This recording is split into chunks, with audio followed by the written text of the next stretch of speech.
What is going on, guys? It's your boy SLY Geordie, and welcome back to F1 23, and more importantly, welcome to the beginning of my first series of My Team career mode. I have been so excited to do this. I got back into F1 this year, well this season, and I played a lot of F1 2018's demo. Then I bought 2019, played a season of that, and I've been playing a lot of 2020 over the past few months. But today, we're starting the proper career mode. I actually do plan to do a 2-player career mode at some point with TJ. That'll come to the channel at some point. Same with driver career mode. We're going to do that live. That'll be a live stream series, so that will be coming at some point after our first uploads of My Team career mode. But here we are. This is what you're presented with. The entry point.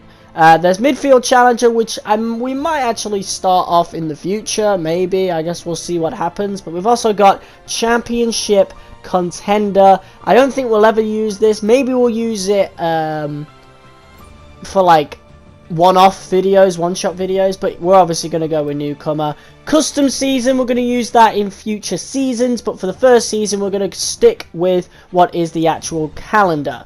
And now we're going to go through our settings, which is a lot to go through. So I'll just show you guys the gist of it. Essentially, I started at AI difficulty 80, but I think we moved it up to 85 at some point during this episode. I've actually recorded 3 episodes in advance already, so yeah. We started at 80, but I ended up moving it to 85. Session length long, I've actually moved that down to medium by the 3rd episode. So just for these first 2 episodes, we're still going to have 50% races and then 35% in the future. Red flags I'm turning off. I don't know if it's a glitch on console, but on the PC, if there's a red flag in the race, the position that you were at on that red flag stays that way. So essentially everything you do after the red flag is utterly pointless. We are switching that off entirely. There's no way I'm using that. Another thing is player faults. One thing that annoys me, I watch Arava's Let's Plays of F1. So I watched the entire final season that he did of F1 22 and a few here and there for 21 and you know, other seasons that he did for 22. But in terms of watching that, I just hated it every time his episodes ended a little early, or really early in some cases, because you know, the engine would blow out. It's not fun to watch, and that's why I've turned it off. If you want me to change my perspective of that, then the earliest I will switch it back on, if anybody does ask me to switch it back on, will be next season. For the first season, I want to enjoy this as much as possible. Recovery mode, we're having none of that. I did have flashbacks on. I did try to stop my usage of it towards the end of my play sessions of 2020, and we're just going to switch it completely off for 23. You know, whatever happens, happens. Obviously, simulation damage, and yeah, any other settings, I'll probably just put all the settings in the description. So yeah, let's just skip ahead to the creation of My Team. And here we are. This is essentially my driver from 2020, just porting it over. I do my genuine like colors that I use mostly is orange, and there's purple and black. So obviously for the channel it's purple and black, but for certain other things it's also orange. My whole room is orange as well, so it was only right that we'd go with that. Enter enter team name SLY Team Racing. That's what we're going with for the first season. Subject to change down the line, obviously, if certain storylines in my head are to be followed throughout this season. You know, Arava does the same thing, and I really like that, so obviously we're going to go with that. It won't be as good as that in terms of the concept thing, simply because he'll be able to use mods, whereas I'm on the PlayStation 4, so I'll have to get a bit creative, or try to get a bit creative as much as possible with you know, this. So obviously in terms of the sponsors, we went with Seren. I thought it was going to be a lot longer because, you know, the little stripe underneath, I thought that was going to be a bit like what Mercedes has. It isn't. It ends up being quite disappointing, but it is what it is. You know, we're a newcomer. We're a back marker team. And in terms of the engine, this is going to solidify that because we went with Renault E-Tech, which is the worst engine there, but also the cheapest, and quite honestly, maybe my favourite sounding of them all.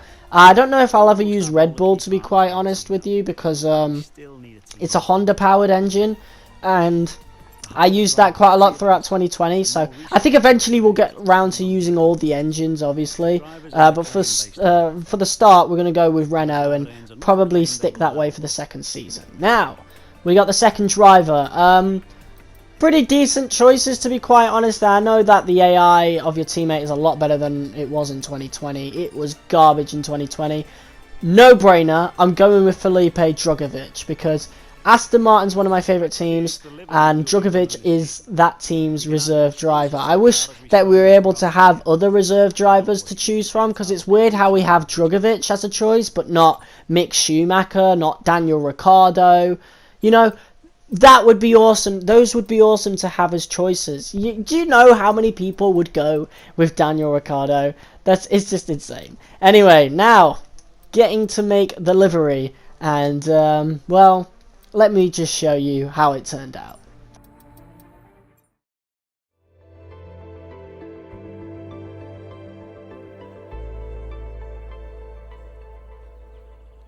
New year, new drivers, new team. Welcome and great to have you with us as we move far away from the paddock to the headquarters of the newest outfit on the Formula One grid. We've been granted exclusive access with an interview not just with the team owner or the star driver, but both. Because for the first time in modern F1 history, the team owner is behind the wheel themselves. Now is a great time to bring a new team into the sport, particularly off the back of such compelling competition last year. 2022 saw huge regulation changes, and it was Red Bull who came out on top in the development race. But that was last year. This year could be a very different story. Let me tell you, this facility is an absolute hive of activity, and there is a palpable sense of excitement around the car they've built. Quietly, they truly believe they can challenge at the top, and they've had the time now to craft a hugely competitive race car. But theory is one thing, and taking on the brightest lights in motorsport is quite another. So how does the owner of F1's 11th team feel as they prepare to be thrust into the limelight of the F1 circus?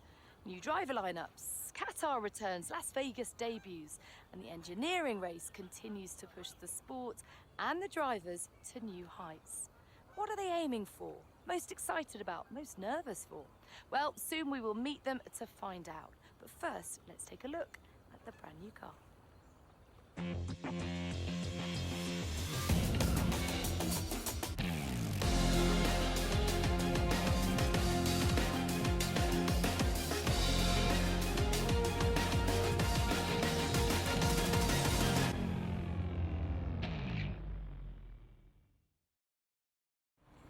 Well, hi, thank you so much for having us. Great to be here. I'm going to start with the question that everyone is asking. It's been a long time since we've seen a team owner drive their own car, and a lot's changed since then. The sport has really evolved. So how are you going to manage the responsibility of doing both roles? Well, I'm not gonna lie, it's been a lot of work, and there's even more to come, but I wouldn't have taken on the task if I didn't believe in myself and my team. And tell me about your teammate. They're clearly very excited to have signed with you. What do they bring to the team? Well, I've had my eye on Felipe Drugovich for quite some time. Out of the choices that I really had from F2, Drugovich was the best. So tell me about the work on the car. It's clearly a blank canvas. You've done a lot. What have you prioritised? Look, me and Felipe are pretty fast drivers, but we need a car that's able to balance us out a little bit, so we focused heavily on maximising our traction out of the corners. Now, there's no getting away from the fact that your competitors have a huge amount of Formula One experience. You are a total newcomer. Tell us where you see the opportunities to make those vital performance gains? A fresh pair of eyes can find solutions other teams haven't seen, and we've found some unique ways of reducing drag. Now, ultimately, your success this season will be determined by whether you can take positions from other drivers. Where do you believe this car has the edge?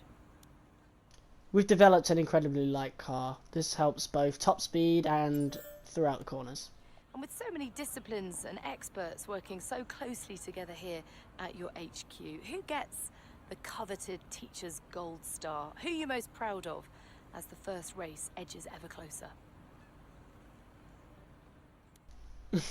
Funny you should ask that, Natalie. I think I could be proud of the whole team, but if I was to choose one, I'd say the chassis department. Their attention to detail is an inspiration to the whole team.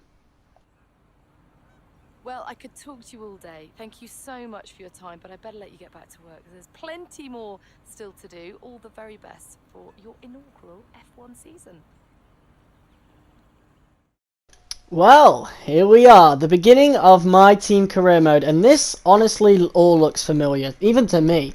The last F1 game I played was 2020, and it's the same HQ. I wish it wasn't. I wish it would be nice if they changed the HQ every year, or maybe every couple of years, but what is definitely nice is the change of theme. At least that's different, I suppose, but apparently that's the same as 22. Apparently the whole game, or at least the whole mode, is exactly the same as 22, other than those cutscenes you just saw, and, you know, certain new tracks added to the calendar. You know, I don't mind it too much personally, because I didn't play 22. Again, the last one I played was 2020. We're actually the joint worst car on the grid right now, along with Haas, Williams, Alfa Romeo, McLaren, and AlphaTauri. All the same sort of thing. That's crazy. Okay, it's pretty close. Why is it so close? Red Bull should be much further ahead. Aston Martin are clearly better than Ferrari this season. Mercedes as well. I mean, they've caught up by now, but this is the beginning of the season. Aston are clearly second. Red Bull are clearly well ahead.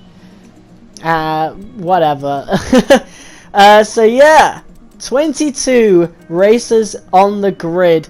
It's going to be crazy to work our way through that, and we're going to be starting at the Bahrain Grand Prix. But yeah, other than that, the game is more or less the same. I think you get these like scenarios that pop in from time to time, sort of like FIFA used to do, like over a decade ago, and I wish they still did it, but F1 does it, and I'm definitely a fan of that. So, without further ado, I mean, most of y'all who are watching this you probably already know what my team is like, so we're going to skip past all this, and we're going to go straight to our first laps in our new car. Morning mate, Mark here. Just want to say once again, thanks so much for making me part of this team. There's a huge number of talented people as I look around this garage, and I cannot wait to see what we can all accomplish together, including you. Our journey to the Constructors' Championship starts right here. I miss Jeff, you know. This announcer, this engineer already sort of annoyed me watching YouTube videos, and apparently a lot of people don't like Mark neither. But yeah. That's the engineer. His voice is a little annoying to me. I wish there was a choice, like hidden in the settings. There's a choice of commentator between Crofty and the other dude. And I wish there was a choice of engineer, like we'd get Jeff, we'd get Mark, maybe even a female engineer. You know, just give us more variety in that department. Practice session seems to have been a little dumbed down. I don't know why. You used to be able to do whatever you wanted out of like 5 or 6 practice sessions, and you got to do them as many. Well, yeah, you got to do them as many times as you wanted over whichever session you wanted. But apparently, the objectives are now different. I would appreciate the change now that I think about it in driver career mode, because like you wouldn't exactly choose the programs 100% of the time, but I think in my team they should have just left it the same anyway. So yeah, our first ever lap with the MyTeam car. on F123, and it's not very good through the corners. I think I have it on a balanced setup, or it might even be on an increased top speed or maximum. For some reason, the default setup is increased top speed. They don't have it set on balance, but as you can tell, I'm clearly struggling to get to grips with this car on the circuit. It's not like I'm new to Bahrain neither, okay? It was in 2020, it was in 2019. It's weird. The car felt a lot different through the corners. And obviously I'm still trying to get used to the handling as well. But the tail likes to get a bit happy. The rear wing, it likes to pop out a little bit. So obviously I went straight to the front brake bias, tried to mess with it. I remember in 2020 the front brake bias was 100%, always at 58%, the differential at 60%. I don't know where to change that in the actual setup just yet. But this is definitely something I kind of like more, because it's a bit more difficult. You have to learn. With 2020, I felt like I just moved the front wing a little bit, and that was it. That was my setup for pretty much every single track, apart from Monaco, where, you know, you maximize the downforce as much as possible. But yeah. It was a little difficult for me to get to grips at first with the car, but I learned pretty quickly, as you could tell through the first corner, already a lot better. But you know what track acclimatization is, and I just wanted to show you the first lap. So without further ado, let's skip to what really matters, qualifying. So here we go, our first ever quali lap. Let's see how this goes. DRS engaged, here we go. First lap, first corner, let's see how we do, let's see if there's any improvement. Of course, I've already messed with the setup up to this point, and look at how much smoother that is compared to earlier. Straight through, and DRS on time once again. Again, no one else has gone out, we are the first one out. Well, no we're not, there's people in front of us if you look on the mini-map, but we are doing really good so far in this first lap. ERS is quite low though, because I decided to drive out instead of doing a flying lap. So yeah, probably not the best choice in terms of that. Honestly, I keep forgetting that in the practice and qualifying sessions, I'm pretty sure you can... Actually, I don't know about qualifying, but I know in practice you can actually switch off the ERS deploy. Not the best corner there through turn 10, I think that is. But yeah, it's something I definitely had to learn, that's for sure. But I do wish we were able to switch off the ERS during the race. You know, during occasions such as a safety car restart, or if you just want to save it, you know, just save the ERS. It would be a lot easier to just switch it to low and then turn it off, instead of having to rely on either medium or overtake, because you're spending a lot more ERS than an actual racer usually would, because I'm 99% sure someone like Lewis Hamilton would have control over how much ERS they're deploying, you know. But either way, we are now coming round the final corner for what will prove to be another lap here in Q1, because apparently I had enough fuel to go an extra few laps. So obviously I saved the RS for the third one, and decided to go for another one, forgetting about tyre wear, of course. You know, it's been a while since I played an F1 game. I had like a whole week off of the game before 23 came out, so yeah, honestly I was just more excited to play the game, but yeah, this was a bust, and we'd basically already been knocked out of qualifying, but we qualified ahead of our teammate, and that is what matters as of right now. And honestly, we're not the worst on the grid neither, so again, that is another plus. Today, as we return to racing for the opening event of what promises to be an enthralling season. Welcome along then to round one of this year's Formula One World Championship. We'll be racing around 3.36 miles of the magnificent Bahrain International Circuit today. Keep an eye out for drivers locking the front left down into the tricky braking zone of turn 10. So with the race not far away from starting, here's what today's grid rundown looks like.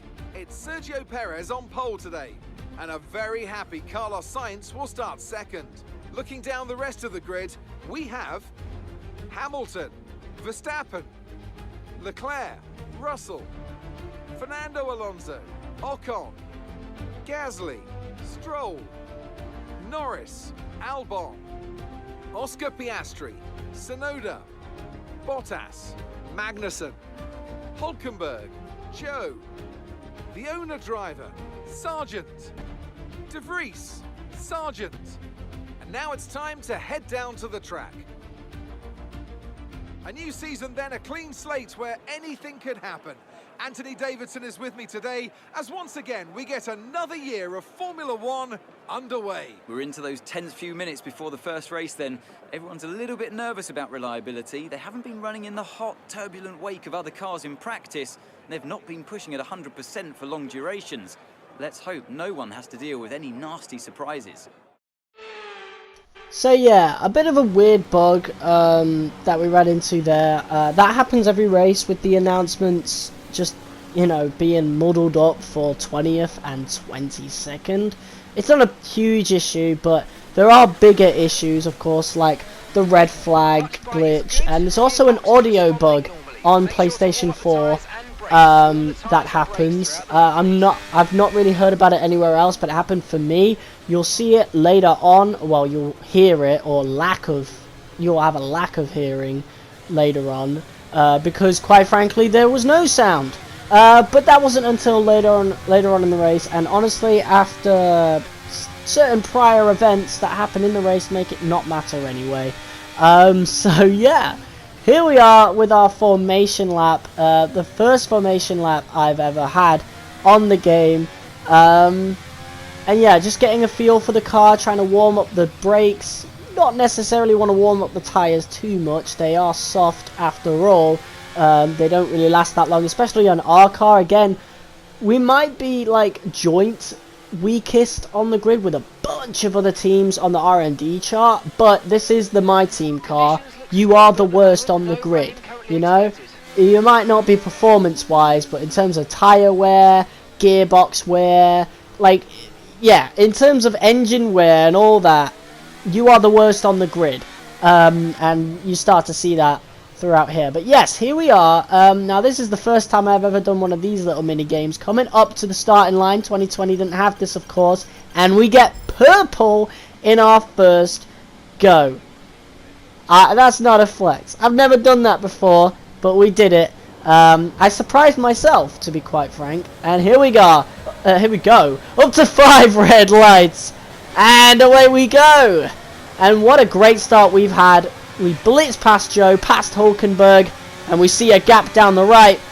Behind Stroll, behind Tsunoda, and we're going to dive bomb at the first turn of Bahrain here, and we get a little bit of minor damage for our troubles on the front wing, but quite honestly, it doesn't affect us too much. It's called minor damage for a reason, and we have just jumped all the way up to 10th place. We're in the points, or in the point already, which is it's a great start, and we are in a sandwich with our, well, basically engine suppliers, Alpine, Renault, and Ocon just passes us very easy. And here comes our arch nemesis for the first race. You're going to be seeing Albon quite a lot during this race, but for now Stroll has overtaken him in the Aston Martin. Stroll doesn't do too well in this game for some reason. Again, Aston Martin aren't as good as they should be, and neither are Red Bull in this game. Hopefully we see an update at some point, but at this point Mercedes have caught up.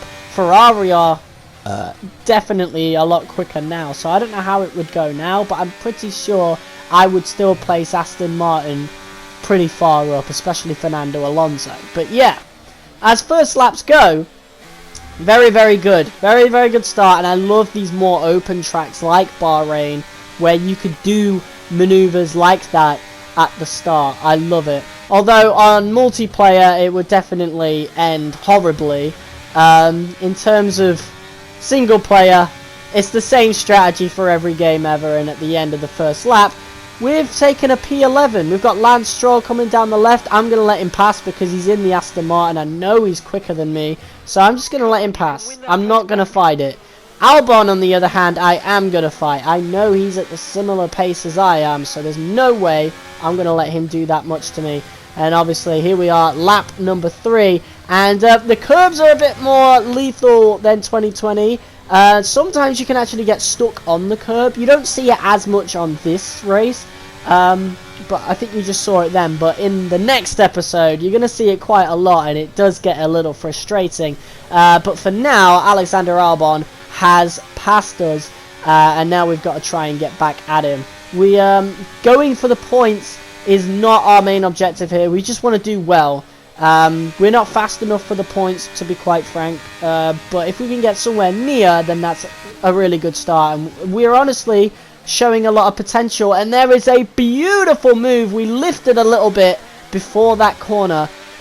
We managed to cut off Albon in the Williams just a little bit there, and we got in front. And later on, lap number 8, yellow flags are shown because Valtteri Bottas has, well, he's had an engine failure. He's out of the session, unfortunately, which is actually kind of good because Bottas is pretty good.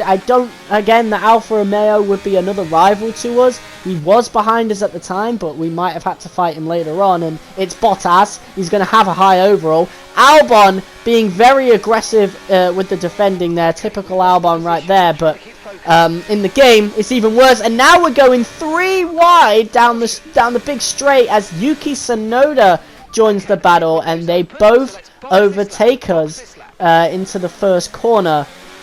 Not good.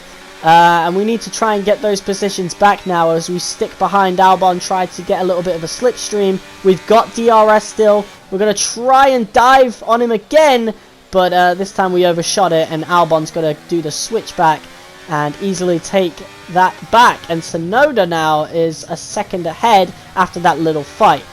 We should be able to fight with Tsunoda, and you can probably already tell that Tsunoda is a pretty high overall, or at least a lot higher than De Vries, because AlphaTauri are meant to be the worst in the game as of right now, and Tsunoda is flying compared to teams that should be better. But yeah, Alexander Albon is getting further and further away as our tyres are now starting to deplete.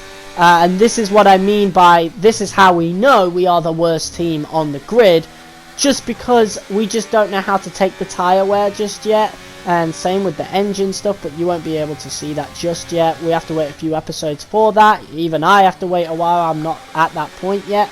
But yeah, in terms of tyre wear, you can clearly see that we are the worst on the grid, because Albon is pulling on us despite us being both on the same tyres. And now we are being pressured by Oscar Piastri as we come down to the main straight here. We are going to pit.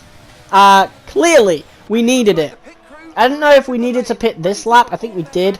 But either way, good part of the race to actually go into it. And we've got these little immersive pit stops now. That's what they call them. I think the commentary is so tacked on, but it's nice to actually see this extra little view, because I really don't like the whole turn-in thing. I think it's just so lame, honestly. Just it's a quick time event, man, and I don't like quick time events, and I'm not going to do quick time events. We need to grow out of QTEs. Come on.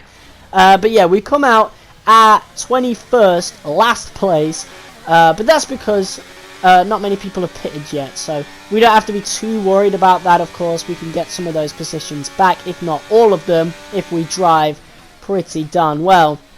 We're on the hard tyres, obviously, so we're going to last a lot longer, especially if they go on to the mediums, so things are looking good for us right now.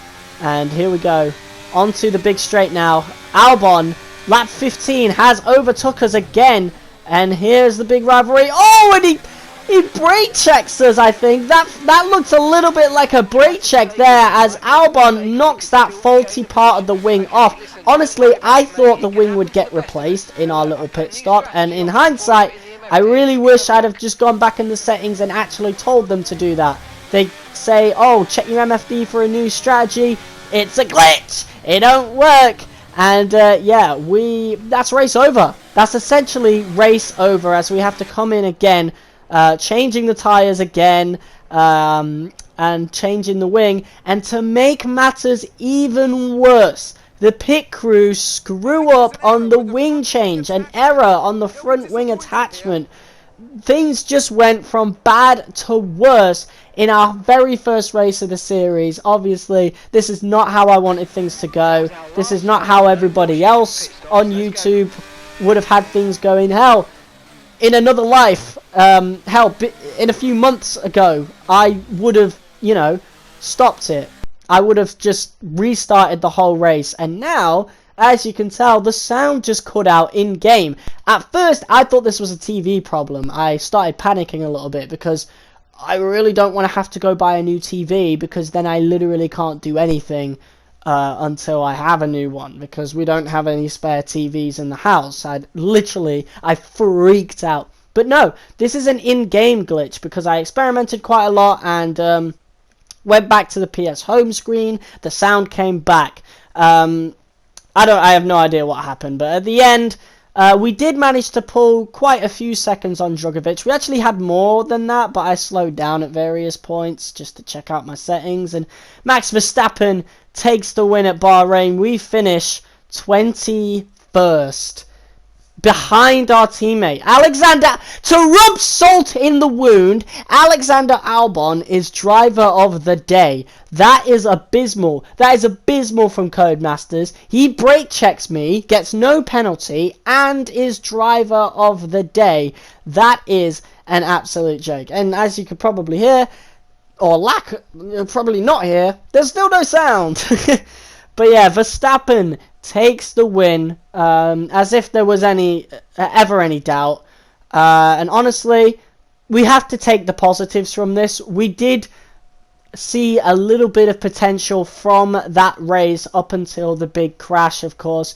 We could have done better. We could have not taken as many risks. Hell, we could have not dive bombed at first, and maybe we still could have made the positions up later on in the race. But we can't dwell on what ifs. Carlos Sainz finishes on the podium as well. Red Bull gets a 1-2 as expected.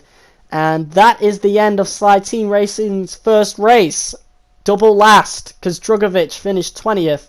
Bottas EDNF'd, so, you know, not dead last, but we may as well be last, because if Bottas was still racing, he would have been in front of us. So, yeah, not a very good start right there. But guys, if you enjoyed this episode, got the second episode coming literally tomorrow to make up for the fact that, you know, obviously we finished last here and had a bunch of these troubles. The next episode is a lot better.